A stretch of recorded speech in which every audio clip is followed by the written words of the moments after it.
بسم اللہ الرحمن الرحیم۔ موجودہ دور میں بہت سے غلط مسائل لوگوں میں مشہور ہو گئے ہیں اور عوام الناس لا علمی کی بنا پر ان پر عمل پیرا ہو رہے ہیں۔ نہ معلوم ان مسائل کو رائج کرنے والے، پھیلانے والے، مشہور کرنے والے کون لوگ ہیں۔ البتہ لوگوں نے ان پر عمل کرنا اپنا دینی فریضہ سمجھ رکھا ہے، حالانکہ ان مسائل کا شرعیت سے کوئی تعلق نہیں، کوئی ثبوت نہیں۔ چند ایک ایسے مسائل جو عوام میں غلط مشہور ہیں، پھیلے ہوئے ہیں اور عوام ان پر عمل کر رہے ہیں، نشاندہی ہم چند ایک مسائل کی کرتے ہیں۔ ہمارا مقصد صرف لوگوں کی اصلاح ہے تاکہ لوگوں تک صحیح مسئلہ پہنچے۔ عوام میں یہ مسئلہ بھی مشہور ہے کہ خاوند اپنی بیوی کے مرنے کے بعد اس کا چہرہ نہیں دیکھ سکتا۔ یہ مسئلہ بھی غلط ہے۔ صحیح مسئلہ یہ ہے کہ عورت کے مرنے کے بعد خاوند اس کا چہرہ دیکھ سکتا ہے، لیکن اس کو چھو نہیں سکتا، ہاتھ نہیں لگا سکتا۔ در مختار میں ہے یمنع من غسلها او مسحها لا من النظر الیہا۔ شوہر کو اپنی مرحومہ بیوی کو غسل دینے اور چھونے سے، ہاتھ لگانے سے روکا جائے گا، لیکن اس کو دیکھنے سے منع نہیں کیا جائے گا۔ عوام الناس میں یہ مسئلہ بھی مشہور ہے کہ خودکشی کرنے والے کا جنازہ جائز نہیں۔ یہ مسئلہ بھی غلط اور بے اصل ہے۔ صحیح مسئلہ یہ ہے کہ خودکشی کرنے والے کی نماز جنازہ جائز اور درست ہے، جس طرح کہ در مختار میں ہے من قتل نفسہ عمدا یغسل ویصلی علیہ وبہ یفتیٰ۔ خودکشی کرنے والے کو غسل بھی دیا جائے گا اور اس کی نماز جنازہ بھی پڑھی جائے گی، اسی قول پر ہی فتویٰ ہے۔ عوام الناس میں یہ بات بھی مشہور ہے کہ اگر غیر شادی شدہ عورت زنا سے حاملہ ہو جائے تو اس کا نکاح جائز نہیں۔ یہ بھی غلط ہے۔ صحیح مسئلہ یہ ہے کہ جو عورت زنا سے حاملہ ہو اس سے حمل کی حالت میں نکاح کرنا جائز ہے، جس طرح کہ فتاوی عالمگیری میں موجود ہے۔ وقال ابو حنیفہ و محمد یجوز ان یتزوج امرأة حاملة من الزنا ولا یطأ حتی تضع۔ حضرت امام اعظم ابو حنیفہ اور حضرت امام محمد رحمہم اللہ تعالی علیہما فرماتے ہیں کہ زنا سے حاملہ عورت سے نکاح کیا جا سکتا ہے، جائز ہے، کوئی عرض نہیں، لیکن جب تک بچہ پیدا نہ ہو جائے اس وقت تک خاوند اس سے صحبت کرنے سے پرہیز کرے۔ ہاں، اگر نطفہ وہ اسی کا ہے جس سے نکاح ہو رہا ہے، وہ حمل بھی اسی کا ہے، تو پھر نکاح میں بھی کوئی حرج نہیں، صحبت کرنے میں بھی کوئی حرج نہیں۔ عوام میں یہ مسئلہ بھی مشہور ہے کہ عورت جانور کو ذبح نہیں کر سکتی۔ یہ بات بھی غلط اور بے اصل ہے۔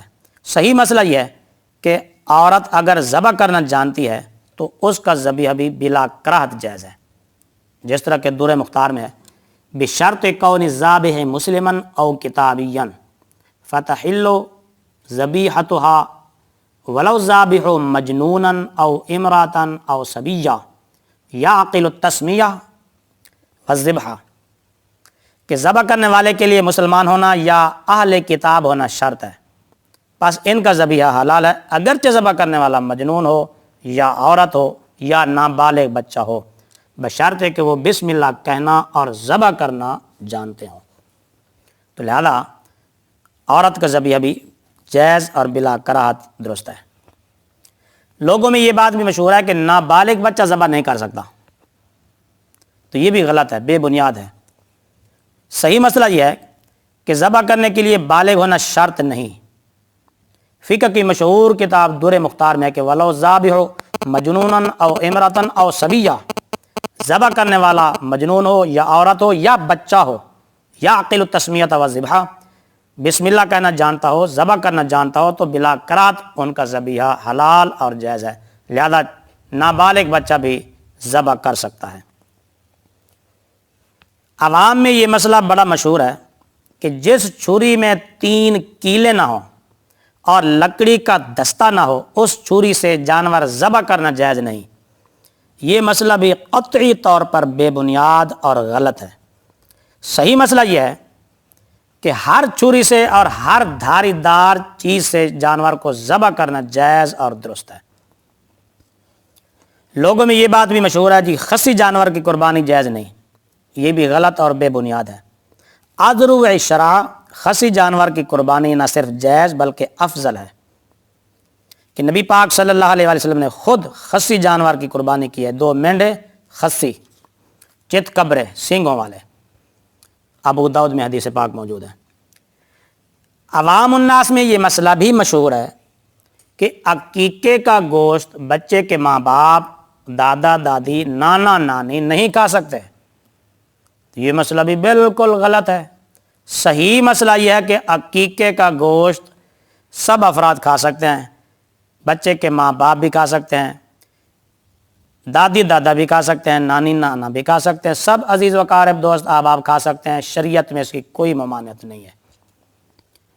عوام الناس میں یہ بات بھی مشہور ہے کہ عقیقے کے گوشت کی جو ہڈیاں ہوتی ہیں، جانور کی ہڈیاں، وہ نہ توڑی جائیں، ان کو نہ کاٹا جائے۔ تو یہ بھی غلط مشہور ہے۔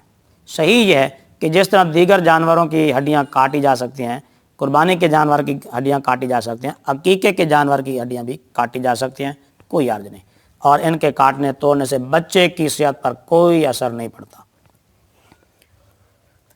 عوام الناس میں یہ مسئلہ بھی مشہور ہے کہ اگر ناپاک آدمی کے کپڑوں کو اس کا پسینہ لگ جائے تو کپڑے ناپاک ہو جاتے ہیں۔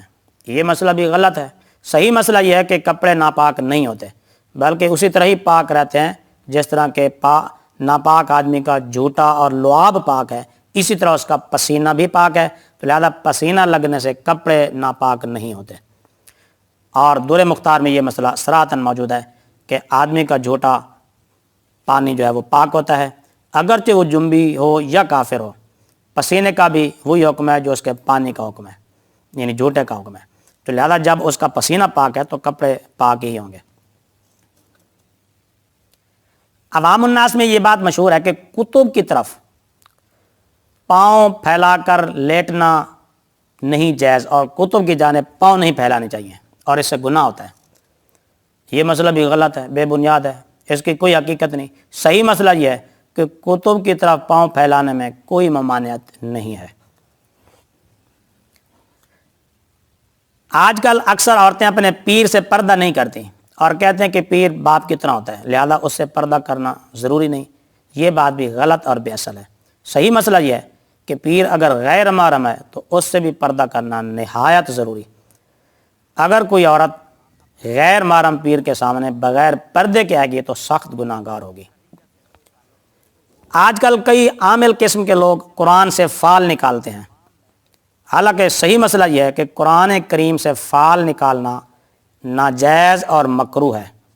حدیقۃ الندیہ میں ہے اخذ الفال من المصحف مکروہ، قرآن پاک سے فال نکالنا مکروہ ہے۔ اور فقہاء کرام جہاں بھی لفظ مطلقاً مکروہ کہیں گے تو اس سے مکروہ تحریمی ہوگا، یعنی حرام ہے، قرآن سے فال نکالنا حرام ہے۔ عوام الناس میں یہ مسئلہ بھی بڑا مشہور ہے کہ محرم کے مہینے میں شادی کرنا جائز نہیں۔ یہ بھی غلط، بے بنیاد ہے۔ صحیح مسئلہ یہ ہے کہ محرم کے مہینے میں شادی کرنے کی کوئی ممانعت نہیں ہے۔ لوگوں کا یہ خیال قطعی طور پر بے اصل اور بے بنیاد ہے۔ اگر کوئی نہیں کرتا تو وہ اور بات ہے، لیکن شادی کو ناجائز کہنا یہ اور بات ہے، ناجائز نہیں کہہ سکتے۔ عوام الناس میں یہ بات بھی مشہور ہے کہ حضرت سیدہ فاطمہ الزہرا رضی اللہ تعالیٰ عنہا کی نظر کا کھانا صرف عورتیں کھا سکتی ہیں، مرد نہیں کھا سکتے۔ یہ مسئلہ بھی غلط ہے شرعی طور پر، اور صحیح مسئلہ یہ ہے کہ اس قسم کی نیاز کا کھانا مرد عورتیں سبھی کھا سکتے ہیں، شریعت میں اس کی کوئی ممانعت نہیں ہے۔ عوام الناس میں یہ اکثر رواج ہے کہ جب وہ لوگ کھانا کھانے کے لیے ہاتھ دھوتے ہیں تو صرف ایک ہاتھ دھوتے ہیں۔ یہ غلط مسئلہ ہے، یہ صحیح نہیں ہے۔ صحیح مسئلہ یہ ہے کہ ایک ہاتھ دھونے سے سنت ادا نہیں ہوتی۔ حضور نبی کریم صلی اللہ علیہ وسلم کی سنت یہ ہے کہ کھانا کھانے سے پہلے دونوں ہاتھ دھوئے جائیں۔ عوام الناس میں یہ بات بھی مشہور ہے کہ جھوٹا پانی کھڑے ہو کر پینا چاہیے، اور یہ کہ مسجد میں بھی پانی کھڑے ہو کر پینا چاہیے۔ یہ مسئلہ بھی غلط مشہور ہے، بے اصل ہے، بے بنیاد ہے۔ صحیح مسئلہ یہ ہے کہ زمزم شریف اور وضو کا بچا ہوا پانی یہ کھڑے ہو کر پینا مستحب ہے۔ اس کے علاوہ ہر قسم کا پانی بیٹھ کر پینا چاہیے۔